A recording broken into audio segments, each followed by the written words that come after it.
Welcome back to yet another episode of HMI Experts in Cars, brought to you by Screens. Today we are in a Toyota Corolla. Hey, look What? at the wheel. It's a Suzuki.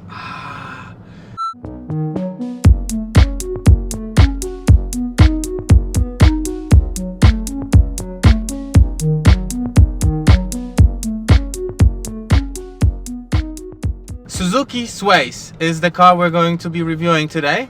It is an interesting case of badge engineering that suddenly is all over the internet. It feels like almost no one has ever heard of badge engineering or different OEMs cooperating. Yeah. Today we will concentrate not entirely on the HMI system, as this has a very simplified Toyota system, but maybe more on the interesting case of badge engineering, giving an example of this car. Yeah.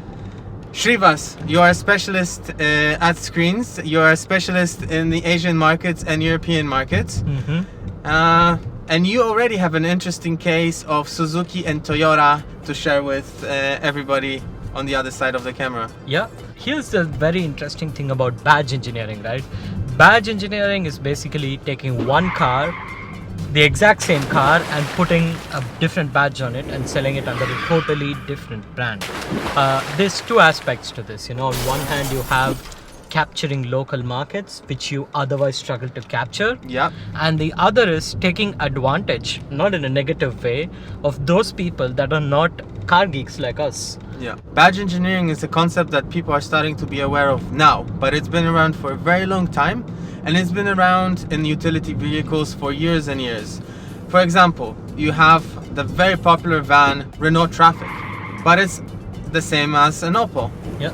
And the same as a Nissan. And exactly same as a Nissan. And these little tricks allow for the manufacturers to lower the cost. Yeah. They share chassis, they share parts. Yeah. Although in our case today, the Suzuki Swace is almost one-to-one with the Toyota Corolla. In the example of vans, it's a bit different. They do differ with the interior. They do differ with the packages you can equip the car with. Yeah. They do differ with, for example, safety features and soundproofing. And yes, the more expensive cars, or vans in that case, do make up for the price difference with quality difference. But here we literally are copy pasted to a Toyota with different badging, to the point where when you open up the hood, the Suzuki logo was Stickered on the valve cover. And I think this is a very interesting thing to ponder about right now, because think about it.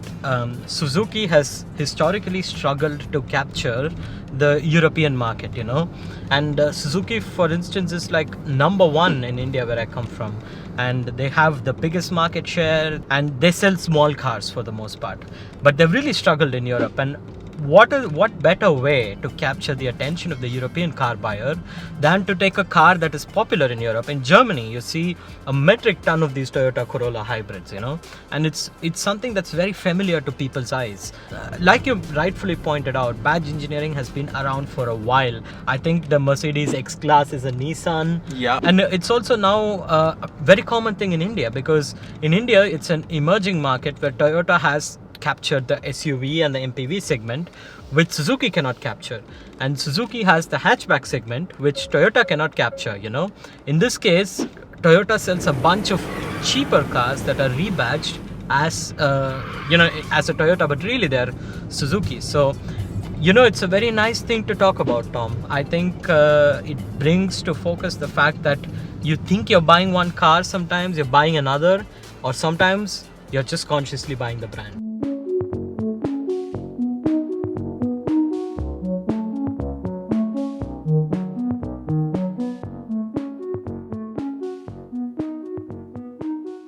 Coming back to this actual Suzuki, so we stay true to HMI experts. What can I say? I mean, it's a Toyota, it's a great car. System wise, okay, it's a little outdated, it's a little simplified, but I see is super visible, super clear. Yes, the screen quality, the display quality is lacking a tiny bit. You can get, last week or 2 weeks ago, we sat in another very expensive vehicle, and now my eyes got used to those pixels, and when I sit in here, I'm like, oh, okay, a little rough around the edges, but still, it has all the information it has to have in order to be a very friendly interface. But what they have done that is very interesting, and this is pretty much a blank system, 𝗕𝗱𝗴𝗲, right? Yeah, it has absolutely nothing. No navigation. I think the message is very clear here. You don't buy this car to show off to your friends or have a very fancy experience, and you buy it to go from point A to point B. And the message here is that plug in your phone and use Android Auto and Apple CarPlay. Even better, wireless. That even some very expensive cars were missing. That said, I think it's a very functional car. The display quality isn't too bad here.